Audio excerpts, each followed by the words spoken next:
the end of Nigeria is now, and Biafra is coming, and freedom for Mazen Alikal. Right freedom for Mazen Alikal and freedom for the people of Biafra. Thank you. The way I see him, if care is not taken, Tinubu will be the last president of Nigeria. Because you see this matter of dividing Nigeria, they are pushing it hard. Yes, and I think Israel is not joking, or Netanyahu is not joking. US is this one that is on the neck of Tinubu. If all the information I'm hearing is true, allegedly, Tinubu may be the last president, or he might not win this election. Take it or you leave it. There is a very popular and reality proverb in Igbo, and the proverb says, Ngakpa malu de bazu. In English, they will always say, had I know is the last comment of a fool. Oh yes. Now, before I say anything further, I want to allow you to watch this 30 seconds video. Then, after watching it, I will tell you something that will surprise you. Please listen to this video. For the past 2 years, I have told folks that I have decided to say good night to Nigeria, because after 30 years, the struggle for a better Nigeria, particularly having to be in the commission for 10 years, I consider all those 10 years with what is going on as a waste of my precious life. Now, the person you just listened to is not just an ordinary person that was picked on the road. No, he was the former INEC chief speaker. Mike Agene is his name. So he was on Channels Television yesterday and he granted this interview. And he said that, oh, all his years of service, that they are all wasted years. And that was why I gave you that proverb, that Ngakpa malu na ikpeazu.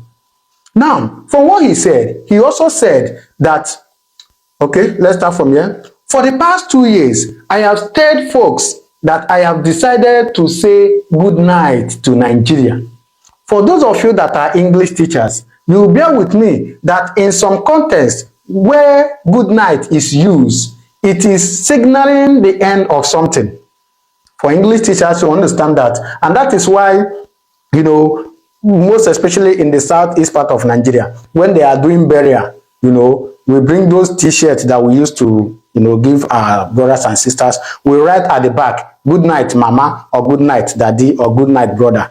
It means that that person, or it is signaling that that person has come to the end of his life.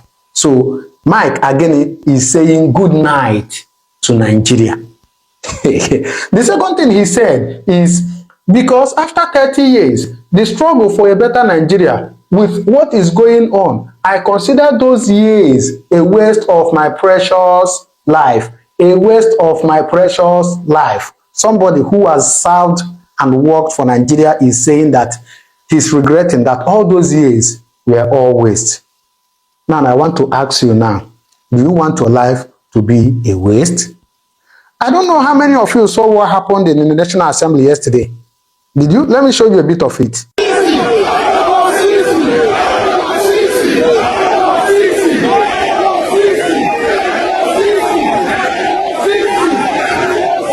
Drew his call for division. He was attacked on the social media. He has a right. Yes, it's an opportunity for him to correct it. So what Senator Baribe is asking for, Senator Plan, what Senator Baribe is asking for, is that he would like to be seen there in the social media. Mr. President, that is not true. I am talking for Nigerians, not from Senator Baribe. I want Nigerians to know. I want Nigerians to know. Okay, Senator. Okay, so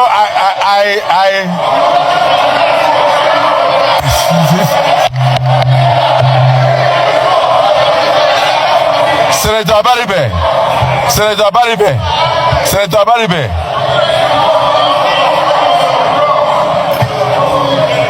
Senator Vito, man, don't distract Senator Baribe. Having seen all this, you will know that there is fire on the mountain. So I want to ask you again, are you saying good night to Nigeria, or are you saying good morning to Nigeria? Now, listen to Mike and hear what he said about Nigeria. Then you drop your comment in the comment section what to think. Good night or good morning. Please listen to him. Number two, it should be noted that the greatest promise of democracy, why it is embraced, it is essentially because it brings about participation and accountability in the process of human development. Shown as at 2012, we came to the commission in 2010. The commission has carried out innovations, realizing the fact that any institution or society that fails to embrace innovation will suffer decay and chaos. On the issue of transmission of results, let me state this emphatically, that in 2021,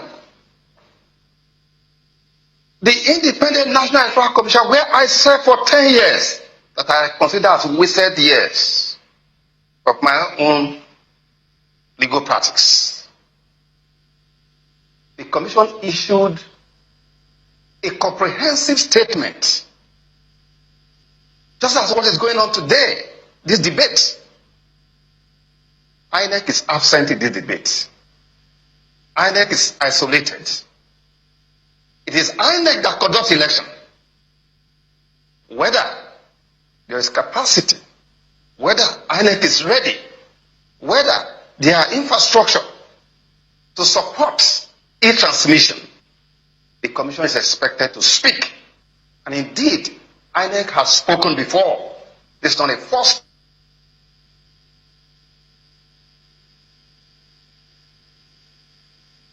Documents that should be released. INEC was clear, very unequivocal, that with respect to e-transmission, the commission was ready, entrusting the public, there's public support, and three, that indeed the technology as well as the infrastructure required to do this was available. That was a public statement before the enactment of the 2022 Act. Regrettably, as I've told Nigerians before, that what appears to be the greatest link, the weakest link in the line of the defense of democracy and the rule of law is my constituency, the judiciary. You refer to the Supreme Court. Supreme Court, the problem we're having today is brought about by the first court. How?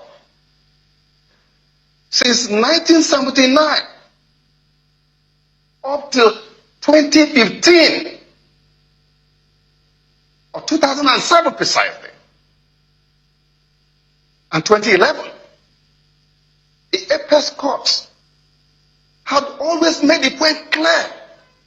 And you check all INEC documents, you will find that every document to be released for public, it will state that elections are guided by three principal laws: the Constitution, the Electoral Act, and indeed regulations and guidelines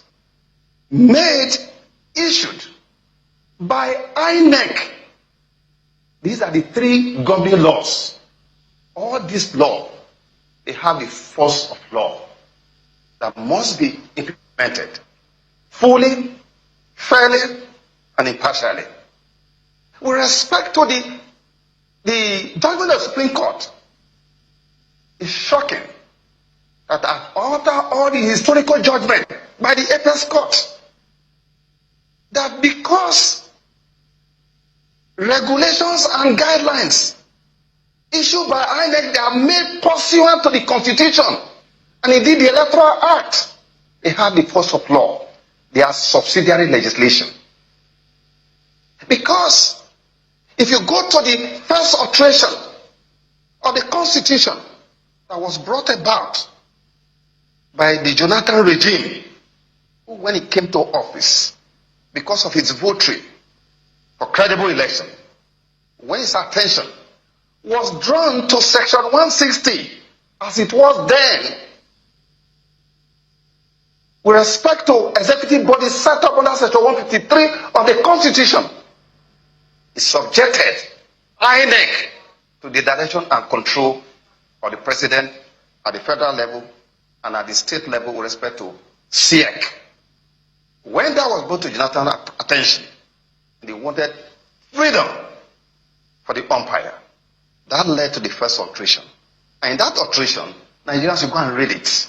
It stated clearly that of all the executive bodies set up with respect to the Independent National Electoral Commission, its powers to make its own rules and regulate its own procedure shall not be subject to any authority, including the president. It's written there in the Constitution. Furthermore, Section 148 of the 2022 Electoral Act is unequivocal to the effect that the INEC, the Commission, shall have the power to issue regulation and guidelines to give effect to every provision of the Electoral Act which have to do with elections. This background knowledge is important to see the tragedy of the decision of the Supreme Court that has thrown everything in disarray, and that today we are arguing, debating what have belonged with settle. So, it is that decision that has informed the idea by members of the National Assembly when they worked together. In fact, I was so impressed, ab initio, that there was no partisan attitude in the effort in the current act. But shockingly, as we are getting to the end, there is now a division.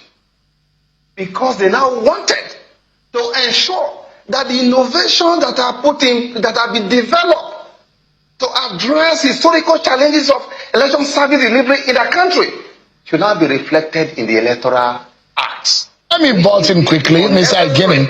I like to take up a few questions. To land on that point, just to land on that point. It is that effort that has now led to the current debate that is going on with respect to the proviso that have been put in there, which is a replica of incident form, a reintroduction of incident form, and it's a recipe for yours. And as we go on this program, I am going to give you details of how that is going to cause problem in the coming election, because there will be no network, since there is now a law to the effect that where there is no network, that is the point that needs to be noted. And that is the point where I'm going to start my question. So for a lot of us who remember the card reader machine and how the law at the time gave the power, discretionary power, to INEC official on the field to say, should the card reader fail, you can revert to the incident form. And some people, like you mentioned, just went straight to the incident form and started filling it and padding it, as it were, at a time. But we graduated, we move forward. But those will be asking that, because, and Senator Bayemi Bamdele has given, from his position as a majority leader, giving an analysis of our infrastructural problem, of how we have advanced technologically, and said, based on that, we need to give a corridor, a safe corridor, should technology fail, for us to give that discretion to say, if it fails, this will happen and that will happen. Do you agree with him? I partly agree with him and partly disagree with him completely for the following reasons. The distinguished senator knows, he's a lawyer, and we're on his common knowledge, that discretionary powers are susceptible to abuse.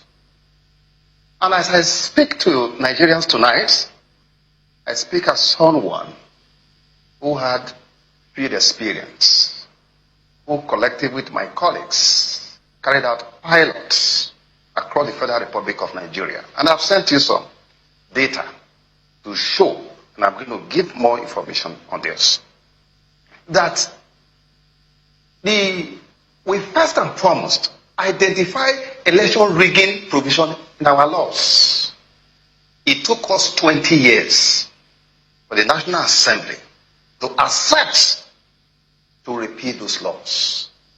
Section 49, Section 53, which is now 51 in the 2022 Act, Section 49 of the old 2010 Act, which is now 47, Section 68 of the old Act, which is now Section 65, these were profound election rigging provisions.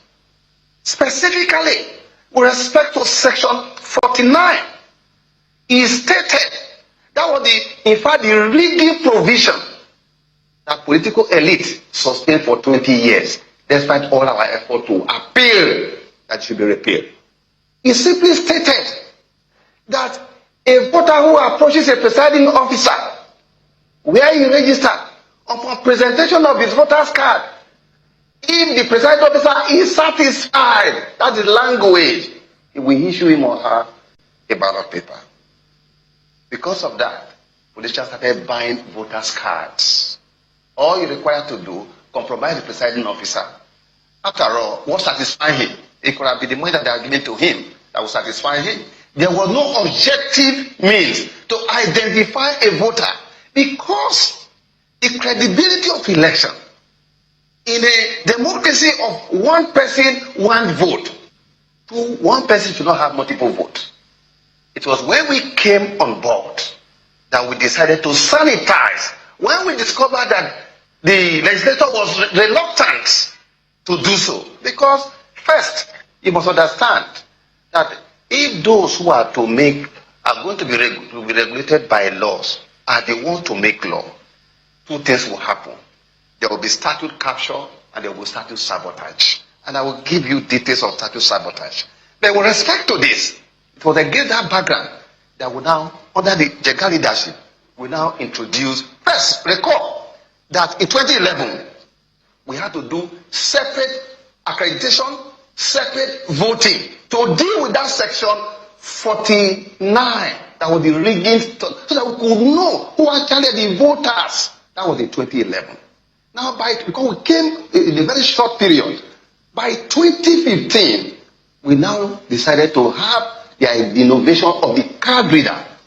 The card reader business was to identify, because we have now succeeded for the first time. You know, we can easily forget this in this country, that before we came on board, every election cycle, Nigerians are meant to come and register. 80 years old people who are registered, you must go to register.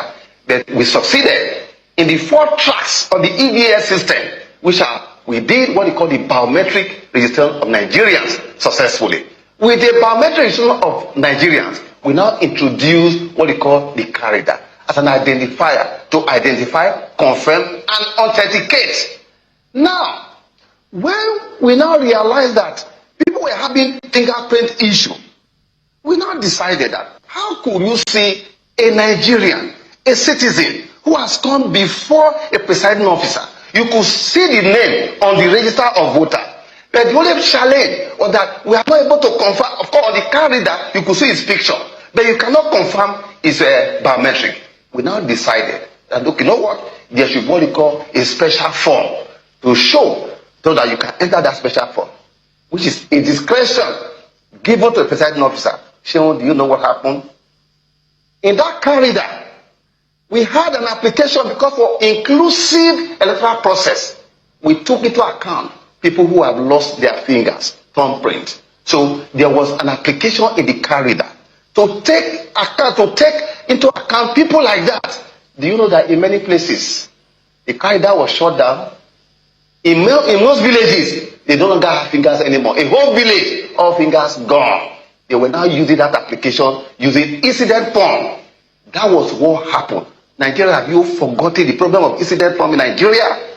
By the time we're now going for the 2019 election, we now updated the software and the hardware of the card reader to get rid of precedent form.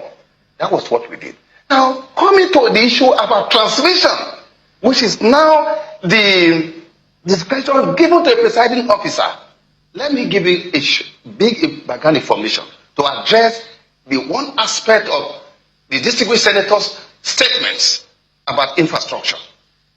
I hope that the commission will release its report of 2021. In that report, it was clear that Nigeria was ready. In that, INEC and NCC, there was what a technical committee set up in preparation for e-transmission. In that committee that was set up, it was headed by one engineer, Obale Baska, including the National Commissioner, Mohammed Leki. They were the co-chairmen. Their report, they came out with an interesting report that with 2G and 3G, we had 93% coverage across the Federal Republic of Nigeria, polling units where we could transmit results. Please show, I have put excerpts of that report showing Zamfara, Borno State, all those places, showing that we could transmit and all that. Based on that, the commission came out with a report and allocated polling units to the mobile network of operators, the MNOs, Airtel, Nine Mobile, MTN, and Glo. There were 4 at the cost of 395,123,000 for the purpose of SIM cards, data bundle, configuration, and so on. The commission was ready. Then what was the problem? Section 52 of the 2010 Electoral Act prohibited the use of any electronic process in our elections in Nigeria. They put that in there. When we came in 2012, we made submission to the National Assembly to get rid of that. They refused to do so.